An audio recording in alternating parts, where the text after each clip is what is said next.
And welcome everyone to another episode of Straight Talk with Joe Vollano. It is a special episode today. We have our first live guest here in studio. And for the first time, you guys will actually see what the rest of the studio looks like. Some of you will love it. Some of you will hate it. Some of you will throw up. And that's okay. It is what it is. But just to start the program off, obviously, you all know who I am, unless you're new to the show. And if you are, welcome to the show. I am Joe Vollano. I am your host and your guiding light, trying to guide us through all the nonsense that's going on in the world and all the craziness. But with us today is Mr. Ray Orlett. He's going to be running for city council at large. So if you have questions for him, we're going to hold questions off until about halfway through the show. But if you want to call in, take down the number 203-679-9610, 203-679-9610, or you can email us at straighttalkjv@gmail.com. I keep that email open throughout the show. Or if you're listening on Facebook or YouTube, you can always join the message board. I see it's blowing up already. So everyone's pretty excited to have Ray here today. So without further ado, I will bring the man, the myth, the legend onto the show, and you guys will get a quick preview of what the rest of our studio looks like. And here we are. Hello, hello, hello. Oh, let's take you off mute there first. There you go. Hi. How's everybody doing tonight? All right. So Ray, you're obviously running at large for city council, and like I said, we're going to try to have everybody on, anyone who's at least willing to come on. Sure.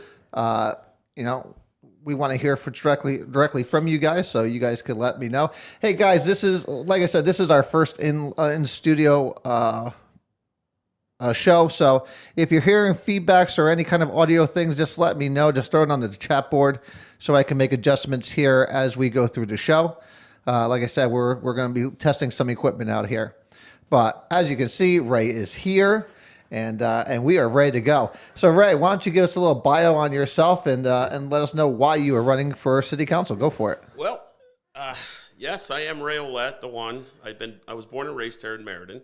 Love this town, believe it or not. A lot of people find a way to talk negative about it, but I never left. There's a lot of good people here. I decided to run for the Board of Education after my children. I have two children. Well, they're not children, they're adults now, but when they moved on, I ended up running for Board of Education, and I started there. Won the seat, did pretty well. Loved the Board of Education, very much so. Then I joined the pension board, and I mean, I can go on and on of the stuff that I do here. I'm part of the Meriden PBA, the French clubs, and then I decided, you know what, people like what I say, I guess, and believe in what I have to say. So I decided I'm going to run for city council. A lot of people are excited about it, and there is some negative feedback towards it, only because I am a police officer of 25 years. Like I said, I don't like where it's going with public safety. I think it's really important that we support our public safety. It's a passion of mine. I also enjoy the Board of Education, like I said, and education is really important. So these are two major pieces that I'm going to focus on in my campaign. So if you have any questions, please feel free to ask. Well, of course, our resident liberal has already chimed in with obviously what we were talking about before. If Ray wins, will he resign from the PD? And I'll say this, Mr. Hansen, we've talked about this on the show numerous times. If you're considering if Ray wins, would he resign? I would ask you, what about Chad Cardillo, who already works for the Board of Ed, sure, or Mike Cardona that already works for the Board of Ed? And I think I've been very clear on this. Listen, if you work for the city and you are not a department head, fine. You do have to recuse yourself from certain aspects of things to vote on. But there's a huge difference between working for the city and being a department head of a city. There's two big differences there, and we've gone through many a times. Ray, what's your take on it? Well, let me just break down. For 25 years, I've actually worked with the people. I mean, literally, I've been a patrolman for 25. Well, I was an SRO also for a small portion of it, but I actually was I'm a patrol officer. I answer the calls. I go out to the people's homes. I deal with issues. That's all I do. I don't supervise anybody. I don't, make any decisions with the police department. I work with the people, and that's where I like to be. If I supervised and had more decision, more role making in the police department, I would. Yeah, I don't think it's the right thing to do. I'm not going to sit here and critique Ken Morgan. He's a great guy. It's just being a department head and then running for city council, and then in an emergency be the city manager. I don't know. I don't know where that would all fit in very well. Again, I think it's I think it just comes right down to ethics. Sure. But there's a lot of things that I have with ethics and with the city council, and we could, we're not even really going to get into that tonight. This is more. Listen, this is about you and what you want to do for the city. Now, of course, everyone knows you are a police officer, like you said, of 25 years. Yeah. What do you think about this CRB? We've talked about it many a times on this show, and it's a hot subject for me. What's your feeling on the CRB being a police officer? The CRB is a touchy subject, but I'm going to be very honest here. I don't believe in it. I don't believe it's not that the civilians shouldn't have a voice, but we have a public safety committee that's supposed to work for the people of Meriden. The CRB is just going to be another body that kind of watches over what we do. And if people understood what officers have to go through every day, the training, experience, my partners, my sergeants, the lieutenants, the captains, the deputy chief, internal affairs. We have to answer to all those people. So now you're asking, and let's face it, the CRB really comes down to a patrol officer answering a call. I mean, if you really want to get into the meat of it, that's where it's at. I don't have a problem. Like I wrote in my letter and hit the Record Journal, I asked any city councilor my passenger seat is free. I drive the black Charger that's on the west side. You're more than welcome to come out and hang out and talk with me. And nobody took up the offer. Not one of them did. And first of all, we don't need it. The CRB is just it's a slap in the face. It really is. It's just heartbreaking that they have this agenda that they just don't want to let go of. And I think you nailed it. They have an agenda. It has nothing to really do with you guys as police officers in general. They just don't they're just anti-police. And I don't know why. It doesn't make any sense. I think this city over the years has made great strides in where we were to where we are now. Sure. And like I said, if you look at the numbers and the stats, first of all, let's just go back to that. You mentioned that the CRB board, and I saw the Record Journal put an article out saying that Captain Manone voted for it. He did not vote for it. So I just want to clear the air on that the RJ got that wrong. No, at any time did Captain Manone support it. So it's just nonsense, and it's just ridiculous. And Craig, we just answered that himself. Of course he would recuse himself from PD budget matters. Sure. At the same time, I like to ask you, Mr. Hansen, why are you not standing up for the education system? Why is Chad, I hope, is going to recuse himself? Mike Cardona never recuses himself from Board of Ed. Kathy Batista never recused herself from Board of Ed stuff. So why is it, again, I don't know why, Mr. Hansen, I understand why you're doing what you're doing and why you ask these questions, even though you know the answers. Why are you not using it for your own side? So that's very interesting to me, but I know why, so it doesn't really matter. But, when we talk about the CRB, we've had last year we had 3 use of force complaints, and all of them were retracted, were withdrawn by the complainant. The year before that we had 2. So really, what is their goal here? It's a great question. And it comes at a price. How much is this going to cost our taxpayers? I don't understand that piece. Yeah, so they've been trying to model themselves off of the New Haven style.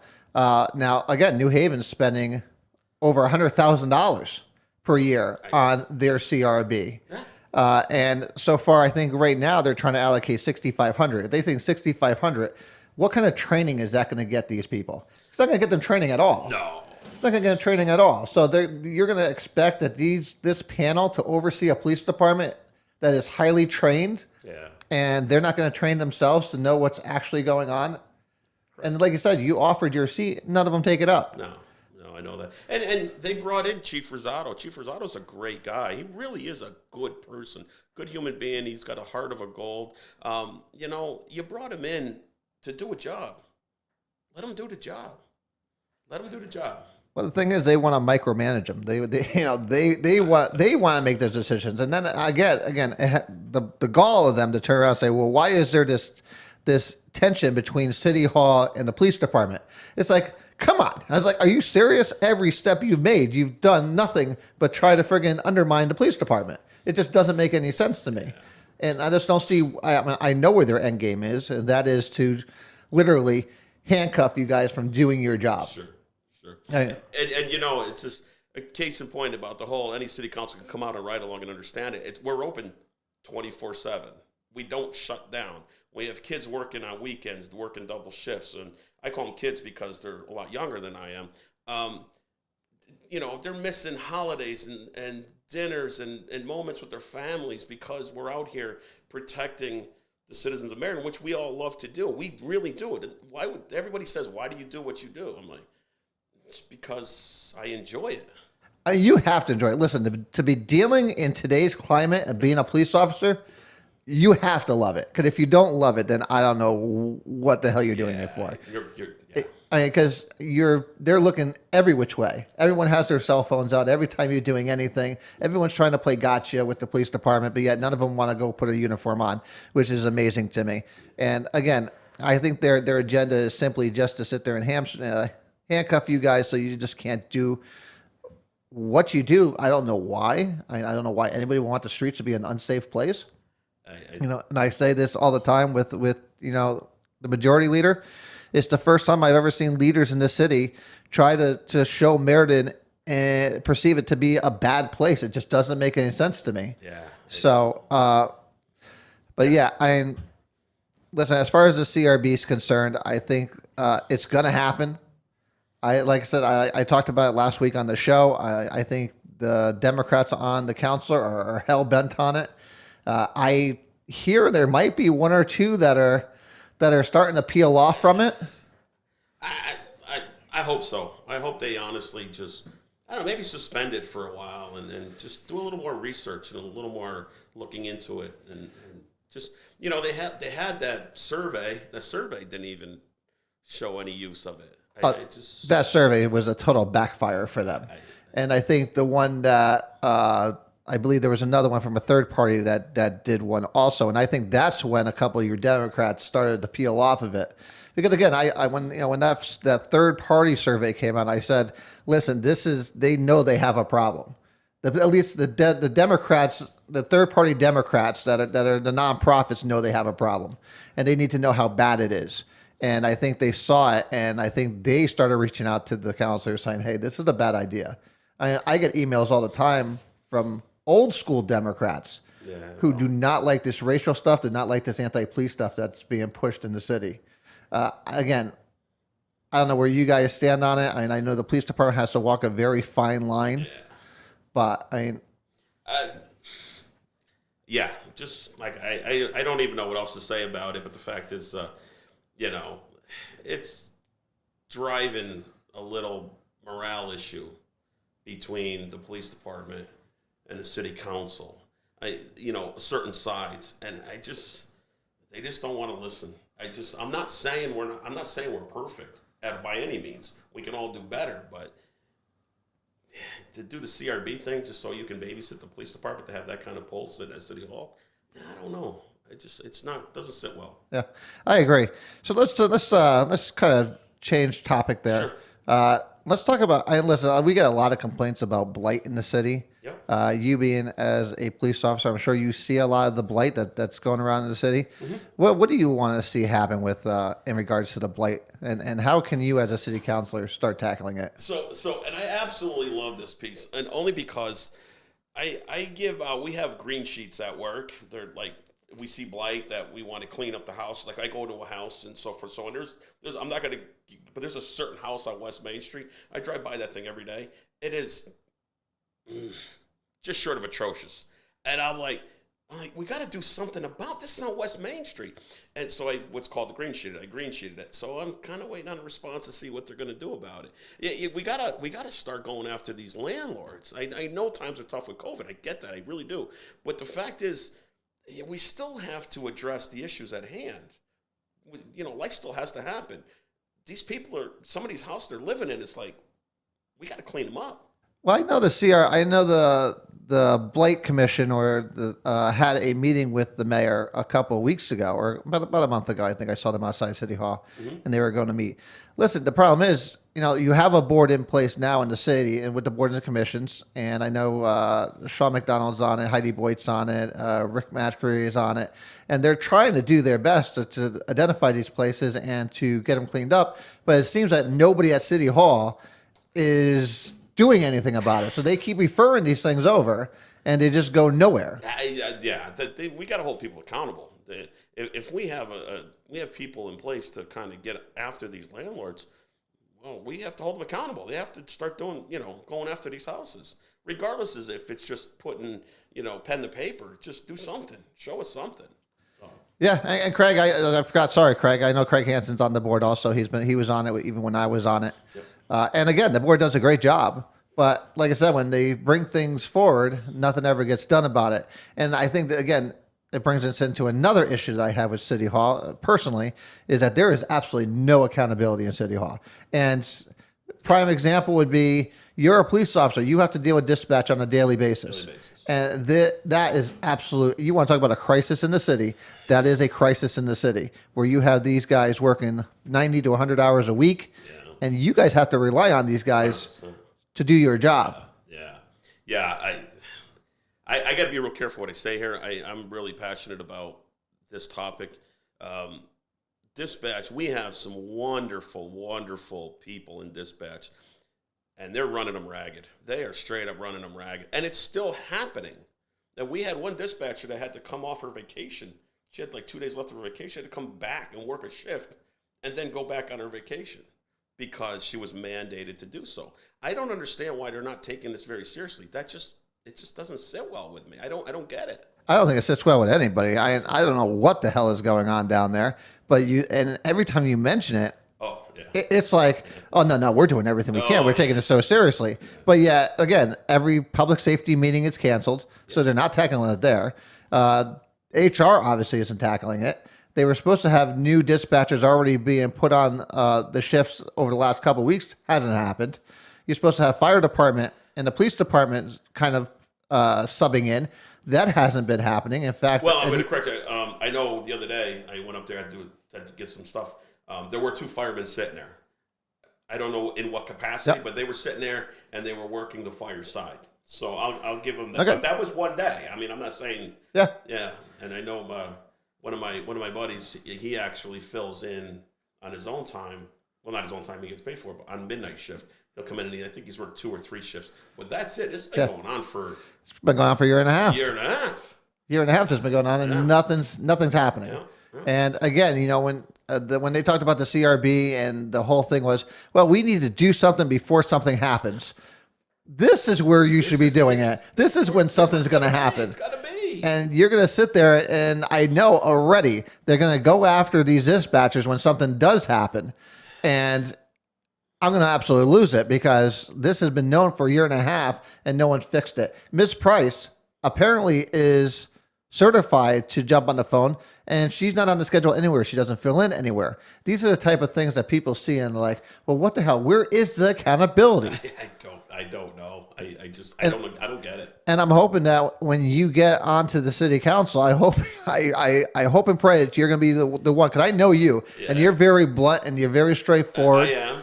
And which is probably why people like us probably get in trouble every once in a while.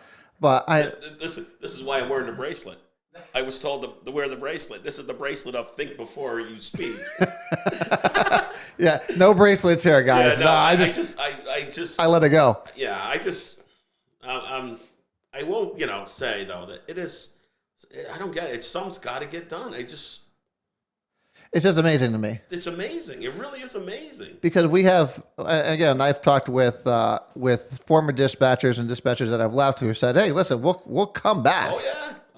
But again, it seems to be same thing, is that the misprice is the issue. Now, I don't know how true that is. I've never had a sit-down conversation with her. But listen, at some point, the city manager has to do their job.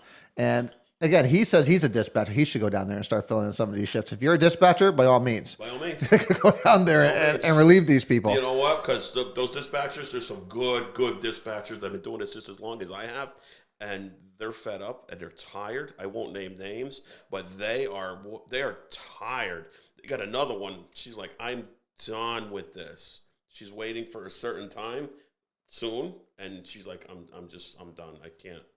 Yeah, eventually there's going to be nobody left, and then what? The experience, and you only have 3 or 4 like experienced dispatchers. The rest are somewhat new and they're trying to muddle their way through. But it's a complicated job. I won't do it because I'll be honest, it's a lot of computers. It's a lot of stuff going on. It's tough. It's not easy. But the 3 or 4 that we have, you're losing them. Yeah, some people better.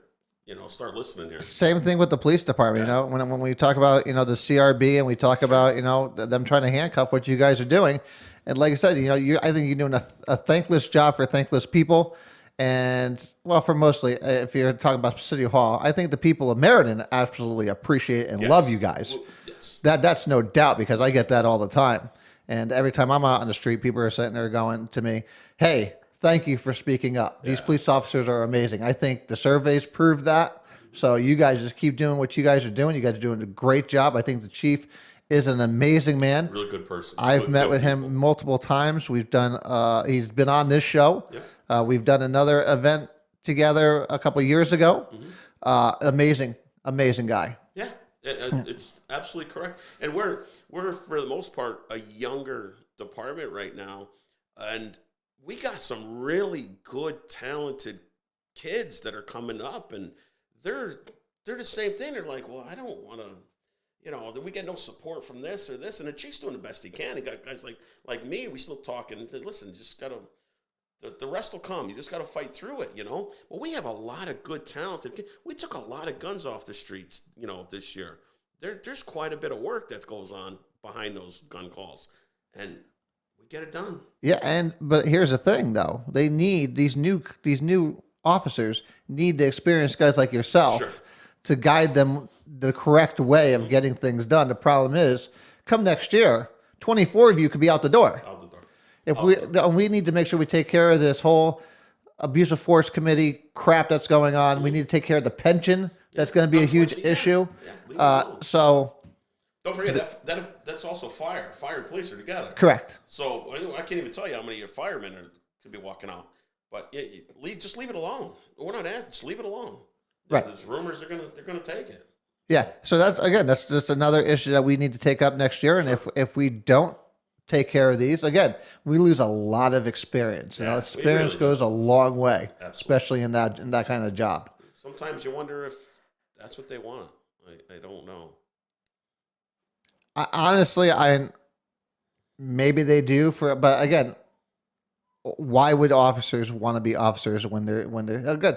We got a lot of officers coming from Hartford. And there's some good kids. There's a lot of good kids. I can name good 5, 6 of them that are just good, solid officers, males, females, just talented, want to work. But man, don't lose those guys. Those are the future, Yeah, and they're running from their CRB that's up there because they have an investigative CRB up there, and they spend a lot of money that they don't have. First of all, we already bailed out Hartford to begin with, but they have no money up there. But they're actually going an investigative route where we're not really doing that here because there's no way they'll be able to get that kind of money to do so. But the police officers are running from there, and I'm glad because they're running here.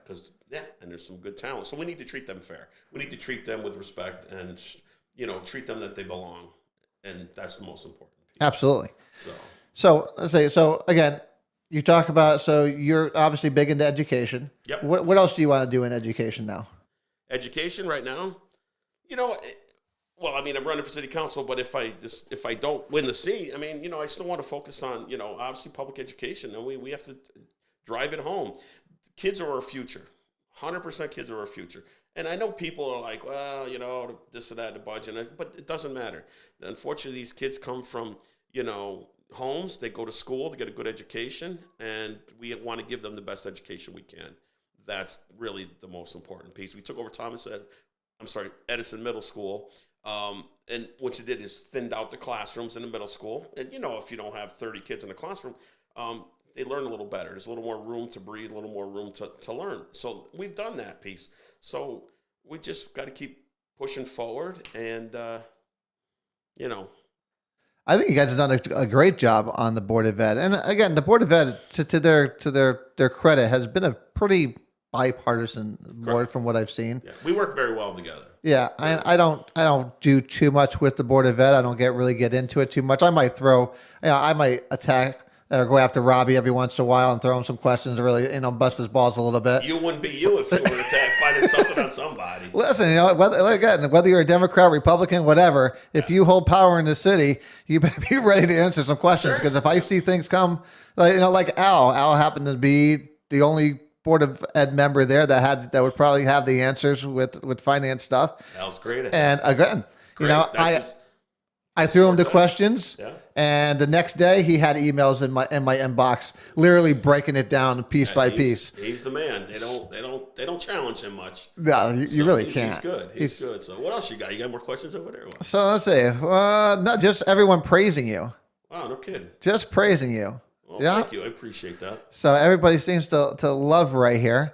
Well, I'm just a simple guy that just, I don't know, just like to talk to people, drive around. I treat people fair all the time. My mom and dad instilled that in me. Don't matter who you are, what color, race, doesn't matter. Just treat people fair and respectful, and that's what I do. And that's, I guess, why I've been a patrolman for 25 years. Never took the sergeants and lieutenants and move up in the ranks. I like dealing with the people on the street. So we do have a question now. Yeah? Who's that from? A liberal. Mr. Hanson. That's all right, Tell Mr. Hanson my passenger seat's open too. He can more than welcome we can do the paperwork. He can come on a ride along. Come on, Craig. I'll sit in the back seat for that one. What about taxes? Taxes. Great question. I'll be honest with you, man. I've been paying taxes in this town for a long time. We pay too many taxes. It's got to stop. We have to stop driving, our tax rate and our mill rate up. We need a break from it. We have to start maybe working a little harder and paying a little less, I guess, if that makes any sense. How do I do that?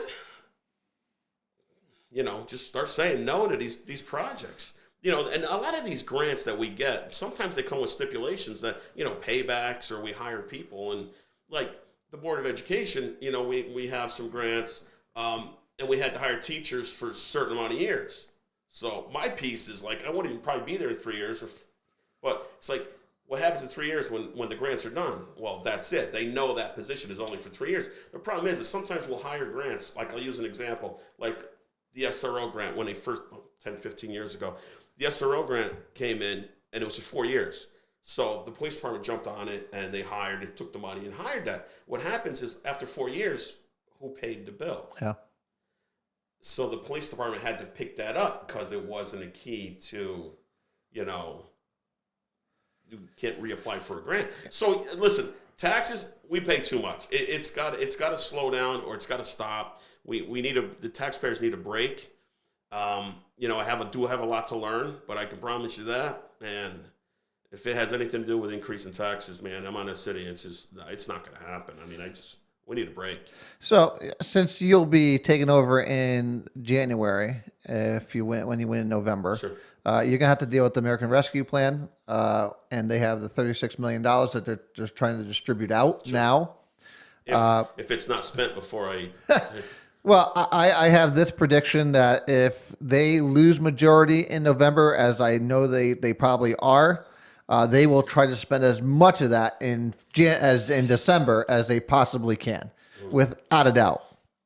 And it'll be up to the people to sit there and try to put a halt on that. Yeah. But I think the finance director had a very good point, and to the point that you just made, and he advised against spending it on things that are not one-time expenditures. Correct. So, because of just what you said, you do it, And then what do you do in 3 years when this money is no longer available to you? Yeah. And now you're going to have to raise taxes to keep it there. Because again, Correct. they love doing that. I think I've said it for years. The problem with the city council is that they think very short term and they do not look long term. Hence the Silver City Bridge, or the bridge to nowhere. That costs us a ton of money to maintain and to do maintenance on, because even the first year and a half after they put it in there, it was already showing stress fractures, and they had to go in and fix it. So is that where you look to do if you are elected, to sit there and do one-time projects like a new senior center? No, because again, I got a lot to learn here, but the senior center, something needs to be done about it. There's a lot of wonderful people that go there, and crossing that street, I mean, where they get on the bus, I have a problem with that, where they get on the bus right on West Main Street. So it's kind of dangerous. But yeah, the one-time projects, man, no, that money's got to be used where it's going to affect us long term. I believe that, where it's going to help us, a little further down the road, if that makes any sense. Infrastructure? Like what? Like infrastructure, roads? Correct. Roads, our water pipes. I mean, I do, if everybody knows, everybody sees me on road jobs, standing there doing road jobs, so I get an understanding of what those guys go through, and, there's a lot of corroded stuff underground that needs to be addressed. That's going to come at a price tag sooner or later. You can't keep patching it. So... All right, so we have a couple more questions here. Let's see. What are your plans for bringing businesses to Meriden?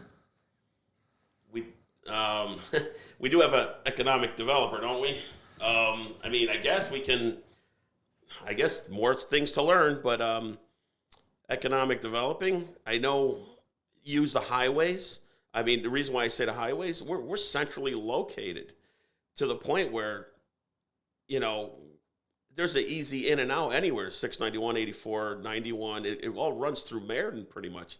So use that as a marketing tool. We have a lot of empty buildings. Stop building new. Why don't we start rebuilding what we have instead of building new? I think that's an important piece also. Okay. Here's one. This is interesting. A teen center skate park. Yes. 100%. I agree.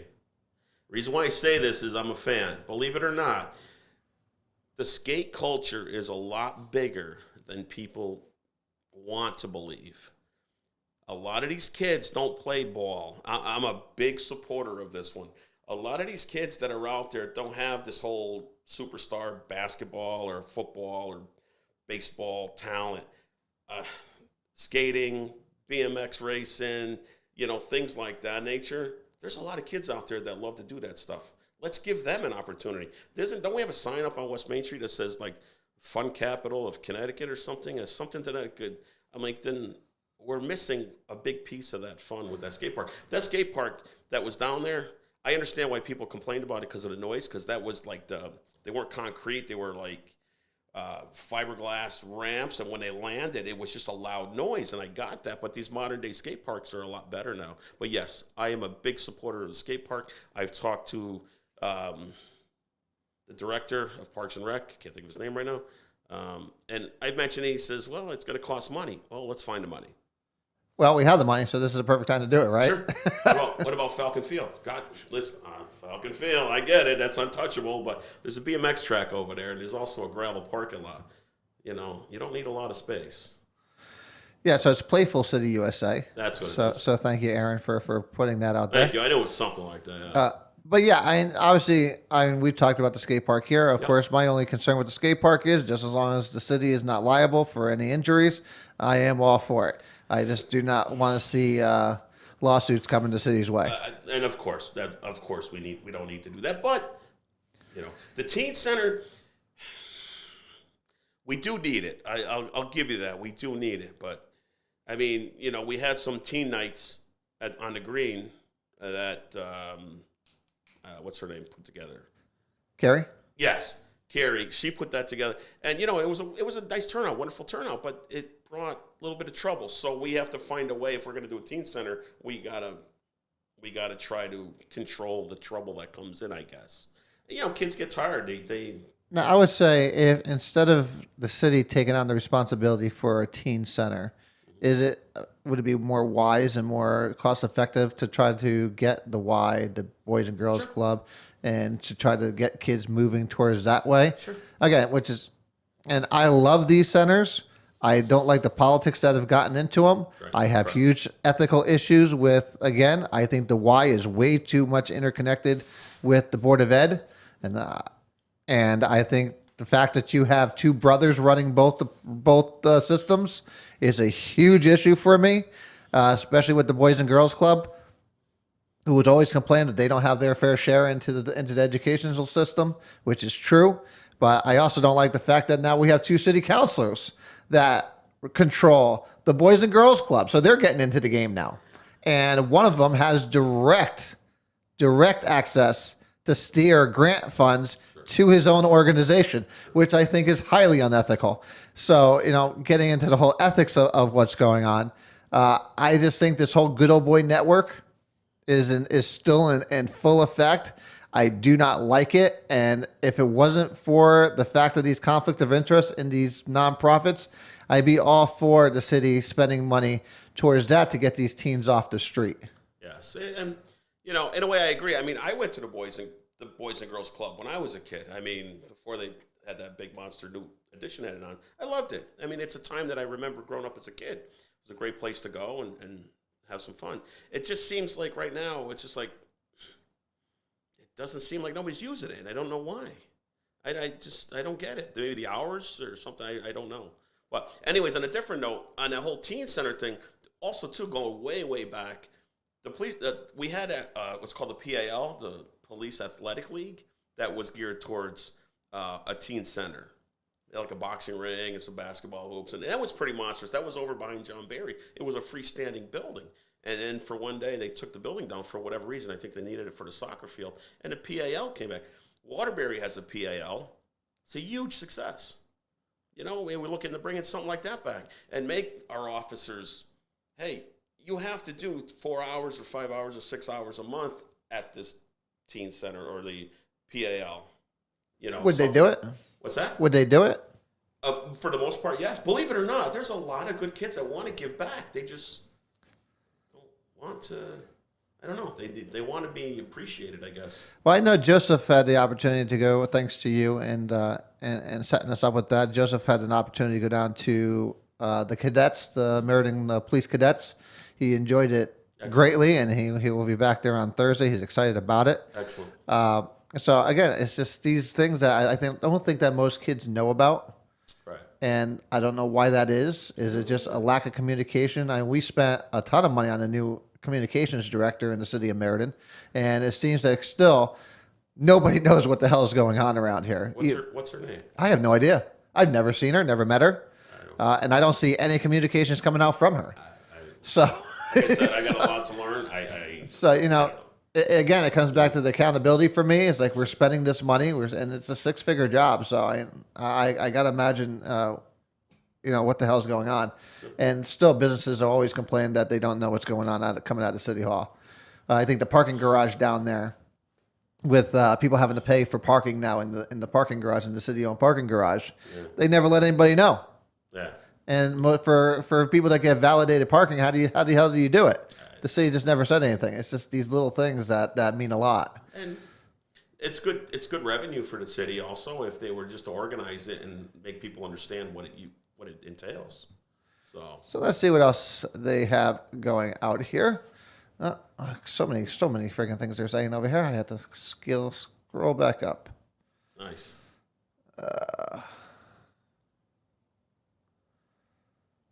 There's a lot of responses. Yeah, so we need to give special education children more. So Siobhan brought up a great thing. Siobhan Maloney, who is obviously one of your members on the Board of Ed. She's been actually going after, she wants to do a lot more for these special education children who really don't have any of these after-school programs and stuff. It is unique, and it's our special ed director that we have for the city of Meriden. I mean, this woman is a saint. I use her name. I don't care. Patty you know. You can say Patty. Yeah, and she's she's just phenomenal. wonderful. But man, she is just so. She's got her hands full because she needs a little more help. I mean, it's just, yeah, there's got to be more done. Like when we went down, we held a summer camp over at Lincoln over the summertime for the special needs kids. It was a huge turnout. You know, it was, and they loved every bit of it. And we just need to do more for them. Yes, we really do. Yeah, I mean, I know Joseph.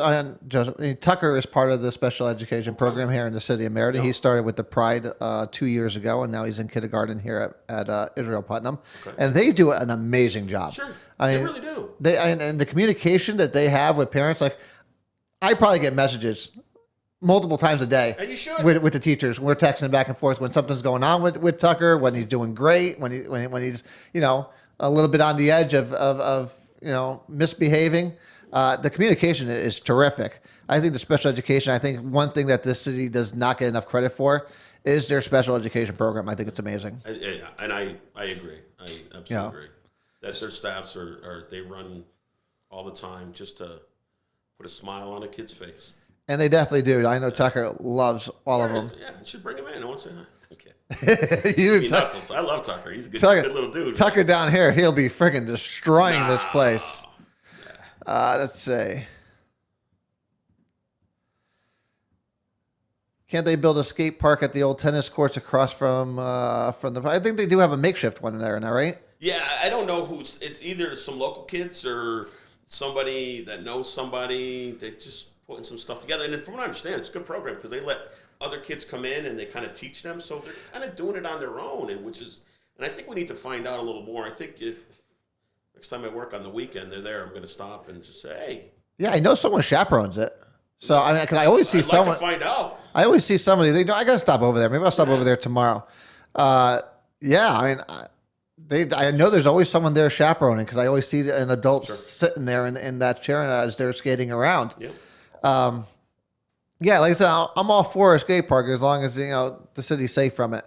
But yeah. So again, if anyone wants to call in, we have Mr. Ray Orlett here. He is our city council candidate at large. That means everybody in the city. The city is broken down into areas, but then we have 4 areas, 2 councilors each. That gives 8 plus 4 at large, which cover the entire city. And Ray is running for at large. So if you're anywhere in the city of Meriden, you are eligible to vote for this fine man sitting across from me. Oh. And he is, again, the first person to step foot inside this studio and do a live interview. So again, we are very excited to have him here. So if you have any questions, by all means, give us a call, or you could just keep on typing them in here, 203-679-9610. Or you can email him at straighttalkjv@gmail.com, and he will answer if the best he can. Sure. Obviously, there are some things that he does need to be a little careful on since he is a police officer in the city of Meriden. I understand that, and I respect that. Thank you. So let's see. What else can we dive into here? Obviously, I think for one thing that's really being pushed live a lot is the ethics on the city. I think for rightfully so. And again, here's another question. Since we're just kind of goes into that ethics part of it. Who's asking? This is from Mike, and he's asking about the dispensary. First of all, I know another question came in before, which I'm sorry I skipped over. What do you feel about the proposed location now, down next to the police department? I'll speak as an at-large candidate. I don't really want to see it downtown. I don't think it's a good place for downtown. I'm not saying that. Listen, I guess they're approving 3 or something. Listen, they approved it, but I think you got to stay away from downtown. One, the senior center. The school. It's not even a police department. I'm not worried about the police department aspect of it, but it just doesn't belong downtown. It's just not a good thing. See, and again, it comes back to me. It comes back to ethics because, again, Ross is part of the planning commission who is approving these sites, and he knew well before anyone else that this memorandum was coming down that was going to disqualify his location, and he put it in before that happened, which is why we're in the predicament we're in today. Yeah. I agree with you. I do not want to see it downtown. I think we have one already on the east side. I think one should be over on Pratt Street, maybe in the old factory. Right by the highways, in and out. Yep. No big deal. Plenty of parking over there, no issue. West side. And throw one on the west side where the old Stop and Shop used to be. Yeah. So, and again, plenty of parking, and it's right off the highway. You can be in and out. Yeah. I just don't want to see it downtown, especially in that location. No. So, again, and that takes me back to the ethics part of it. Again, there's way too many people in positions of power already that are doing a lot of business with the city. Yes. And I think if you're doing a lot of business with the city, there's plenty of boards and commissions to be part of. Sure. You should not be part of one that you do a lot of business with. I just do not agree with that. And I think I have two issues with two people that are on it. And I have obviously I've always said my piece. I think Kevin and Ross should not be on planning. They do way too much business with the planning commission. And it's just a bad look. So just like, again, some of the city councils I have issues with. But again, it's not illegal, so they could do what they want. It's correct. And until the city takes a hard stance on it, I think it will continue. The good old boy network will continue, and that's up to the voters. Sure. I think that's up to the voters to take a stand and to make their voice heard and say, hey, you know what? Enough is enough. We're not doing this anymore. And that's why I hope they elect people like you. Well, so yeah, it's just a little. Sometimes a little common sense goes a long way. You know. Oh, absolutely. We tend to, forget about common sense a little bit. So now you are a pretty outspoken person. I mean, I think, you always have been. How do you feel you would work with the left as it is today if on the council? And somebody asked me that also. And here's the piece that I want to try to tell people. We got to stop going so far left, and we can't go so far right. We're just people that we have to work together. In everyday life, you have to work with people. So if you're a Democrat or Republican or a liberal or conservative, we have to find a way to work together. And if one side is voting straight across the board because they say, hey, let's make Sunday Saturday, Saturday Sunday, and they're like, yay, and they're okay with that. I'm like, no, that doesn't make sense. Let's find a way to kind of put politics aside and work together for the betterment of all for Meriden. For everybody that lives in this town. But that's not happening now. And if you look at the comments, and again, this is the issue that I have, and it's probably why, again, I'm not well liked by some in the city, which is fine. I don't like the fact that, Councilwoman Cortez puts an article out in the paper saying, hey, listen, I have $36 million to make equity in the city. It's like an equality in the city. It's like, that's not your job. Yeah, no. That's not your job. And again, and I don't know how people, I personally, I could never work with them. That's why, again, I would never run for city office ever again. My years are done because I could not work with the left that we have today. Where I think if you asked me 6 years ago, I would say, do you know what? You have some on there that you possibly can have a conversation with and talk logic. And there is. I believe they're all, I believe everybody has that ear that they'll listen. You just got to find a way to convince them, I guess. I've never met, Sonia Jelks.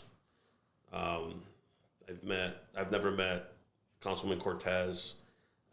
We've been in the room together, but I believe that we could find a way to coexist in the world of politics. I believe that. Sometimes I got to check my bracelet and watch what I say. But I don't know. If you go so far one side on everything because you're a Democrat, what kind of leader are you? Right. Are you not thinking for yourself? Well, I think 90% of the things most people probably agree with. I think it's that 10% that people know about because that's stuff that obviously we're going to war at. Yeah. But I think even think with the council now, I think 90% of it is just normal stuff. I just think this 10%, this racial justice agenda they have just makes no sense to me. This, this CRB, this anti-police rhetoric that's going around. I just think it's just bad for our city. And again, and I always say, for the first time, city officials, leaders of the city, are putting us in a bad light. It just doesn't make any sense to me. It's non-productive. We're wondering, we're having a hard enough time trying to get people to come into the city. What's the incentive to come here if you think that we have a police are abusing people and that we're a bunch of racists? That just doesn't make any sense to me. Yeah. I just don't know why they would push this kind of agenda, which is, again, I don't know how, and I don't know how Dan and Mike and Bob do it now. How do they deal with it, even though we don't make any way in it right now, where they don't care what we have to say? Yeah, I think we just have to get more people on the city council that kind of, think the same way on the other side. It's tough, but I think if you have if you win a few more seats on one side, then maybe the other side will be forced to listen a little more. I don't know. It's just like I said, I have a lot to learn, and I'm learning every day. And if you say something stupid, I'm going to say, hey, can you explain it to me? Because I don't understand. And it's just the way it is. Yeah. That's the way I talk. And I'm a common sense guy. I like to think I have a voice for the regular people that go to work every day, and, the people that just pay their taxes, and the people that just, get up every morning and want to have a good day. I mean, they want to be heard, Yeah, I look at what's going on now, and you talked about taxes earlier, and I see that property values are going up. Yeah. Now, property values are going up. Obviously, that means taxes are going up. Sure. And I have yet to hear anybody talk about lowering the mill rate, since obviously, if we were paying $5,000 now, your property value goes up. Now you're paying $55,000. Why is that? Why are we not lowering the mill rate? And I hope that's something that the Republicans take a look at moving forward. Yeah, I think it's because we had a perfect opportunity with this American Cares package, and we had no tax increase this year in July, correct? Correct. We could have even threw a bone, say we'll take a percentage off, half a point or something, would it have made that much of a difference? Right. Now, so right now you're going to hear Democrats talk about, well, for the last 3 years we haven't had a tax increase, and there's reasons for that. One, last year, obviously, this year, obviously, we had the money coming in from the federal government. Last year, we did the same thing. And the year before that, it was because we got the money back from all the overages that we did, the $3 million. For Eversource. Right. And that capped that off. So when Democrats turn around and say, well, we haven't raised tax in 3 years. No, you haven't. It's just, again, you're relying on the federal grants and mistakes from Eversource. So, they'll try to use that as a talking point this year, and that's just something we're going to have to combat. And look at Best Buy's, closing their doors. I mean, yeah. Well, I think what's going on over there, I think that mall wants that place to be a medical building with a couple of extra little fun things for people to do, like the theater. Yeah, maybe. So I think they're just raising rents and they're pushing people out, just like any other new landlord usually does. And they try to design it into what their vision of what the new mall is going to look like. Sure. But it's a shame to see them go. I went to Best Buy today. It's going to be a shame to see them go, and I don't want to drive all the way out to Newington to go to one. But it is what it is. Hopefully we'll get something else in there. But as long as they're still going to end up paying their taxes. Sure. So whether or not they have somebody in there or not. Yeah, so, okay. Or maybe that'll open something else up so we can get an electronics store downtown. That'd be nice. I like to see the old school, small mom and pop shops. I would love it. Sure. I would love to get rid of that mall altogether. Let them build it into a medical facility for mid-state. Let's bring things back downtown. Yeah. I would love it. Yeah. Let's refill the bottom of 24 Colony. I mean, that's a whole different conversation and for a different day. I know. I would like to see them just pave West Main Street to start. That's coming. Because nobody the hell wants to go down there. I mean, I'm glad I have a heavy duty truck because I need every part of that suspension to deal with it. Yeah. So we got about 5 minutes left. Why don't you give us some closing remarks and let us know what you're going to be doing in the future? Oh, I don't know. Like I said, if I win the seat for city council, I will be vocal. I don't have a problem using my voice. But I also find a way to work with people. I mean, I've been working with people for 25 years, literally solving people's issues and problems. And I like to think I did a pretty good job at it. Never been called out for, abuse or being too rough with somebody. I always find a way just to, I mean, my partner, Tim Murphy, says I'm a voice of reason. They should just hire me for the voice of reason because I have a way of just taking people off the edge. And I believe I can bring that mentality to the city council and say, hey, let's talk. Stop with this rhetoric. Let's face to face. Let's talk. That's why I've always said my passenger seat's always open. Whoever wants it, city council. They just don't. Again, city council stuff there's a lot to learn. I pick a lot of brains. I ask a lot of questions. I'm not afraid to make a mistake and own it. And I learn from it and we move on. And if I don't win a seat, we're going to keep driving forward on the Board of Education and try to, push that into putting that back on, in the forefront and like we're doing now. And there's a lot of, there's a couple pieces, like I said, these empty buildings, we need to find a way to fill them. They're all over the place. That needs to stop. I get it. It's an issue with the whole COVID thing right now, and people got no money. We got to get people back to work. Got to get people back to work. And I don't know why, because there's a lot of help wanted signs everywhere, and we need to find out why. We know why. We know why. We could go to the state and the federal government saying, hey, stop rewarding people for staying home. That's a whole nother topic altogether. I know. Skate park, yes. Skate park, yes. Everyone knows skate park, yes. Me and Ray will say, as long as we're not liable, I'm all for it. And, a lot of people don't know. I'm going to throw this out there because I tell you, I'm going to start rambling. Falcon BMX, the old Silver City BMX track at Falcon Field. My dad and three of his partners built that. That was in 1979. It's the third longest BMX professional track in the United States right now. Wow. Yeah. Look at that. And constantly running. So that's a little title that we're proud of. So, we could use that facility over there, put the skate park there, and we can promote that BMX track a little more. We need to do more with our teens here. We can't forget about our seniors, our senior citizens, also wonderful people.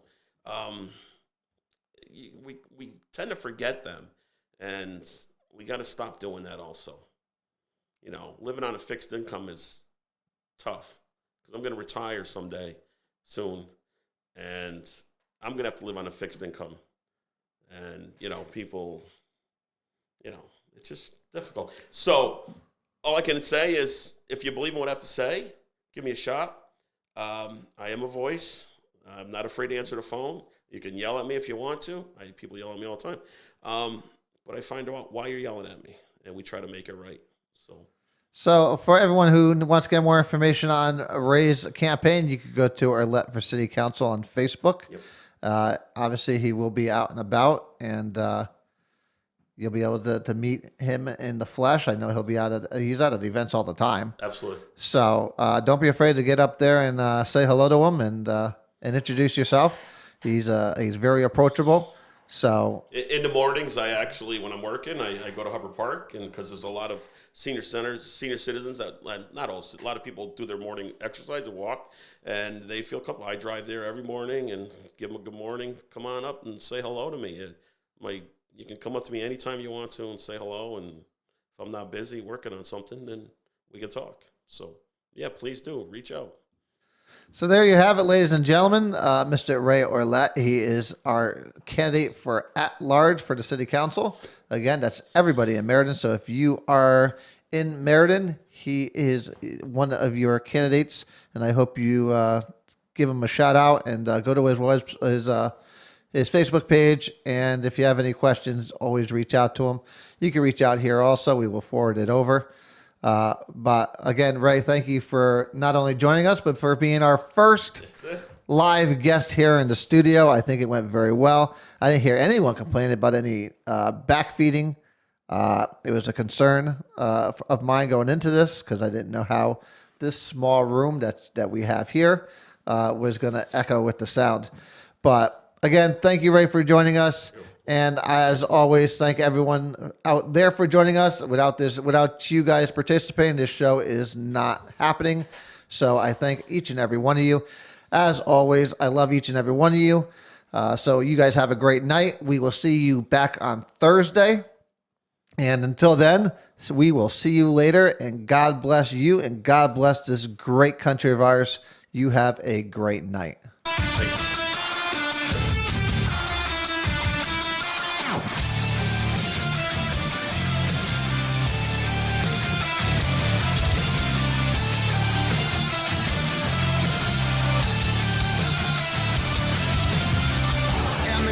And a million faces formed together, made for elevation. I'm a soldier, won't surrender. Faith is like a fire that never burns to embers. The voice of the unheard. Love is the answer. I gotta speak it, believe it, that's how I feel inside. I can't sit here quiet. You can take my heart, you can take my breath when you pry it from my cold dead chest. This is how we rise up. Heavy as a hurricane, louder than a freight train. This is how we rise up. Heart is beating faster, feels like thunder. Magic static, call me a fanatic. It's our world, they can never have it. This is how we rise up. It's our resistance, you can't resist us.